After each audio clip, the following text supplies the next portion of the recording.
ప్రకాశం జిల్లాకు ప్రపంచ స్థాయి క్యాన్సర్ హాస్పిటల్ రాబోతోంది. దక్షిణ కొరియాకు చెందిన చున్ జియోంగ్ సంస్థ దొనకొండలో అత్యాధునిక క్యాన్సర్ సెంటర్ ను ఏర్పాటు చేయాలని నిర్ణయించుకుంది. 25 ఎకరాల విస్తీర్ణంలో 4260 కోట్ల వ్యయంతో క్యాన్సర్ సెంటర్ ను నిర్మిస్తారు. ఇప్పటికే చెన్నైలో క్యాన్సర్ సెంటర్ నిర్వహిస్తున్న దక్షిణ కొరియా సంస్థ వైద్య సేవల విస్తరణలో భాగంగా తదుపరి ప్రాజెక్టు ఏర్పాటుకు ఏపీని ఎంచుకుంది.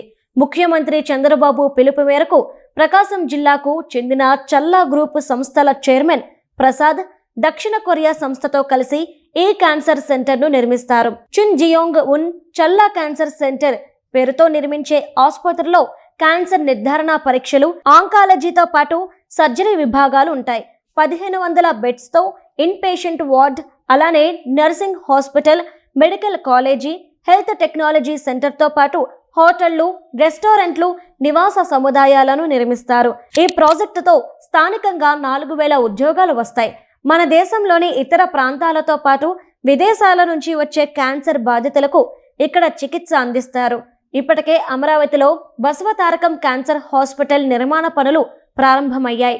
ఇప్పుడు ప్రకాశం జిల్లాలో మరో క్యాన్సర్ సెంటర్ ఏర్పాటుతో రాష్ట్ర ప్రజలకు మెరుగైన వైద్య సదుపాయాలు అందడంతో పాటు మెడికల్ టూరిజంకు ఏపీ కేర్ ఆఫ్ అడ్రస్ గా మారే అవకాశం ఉంది.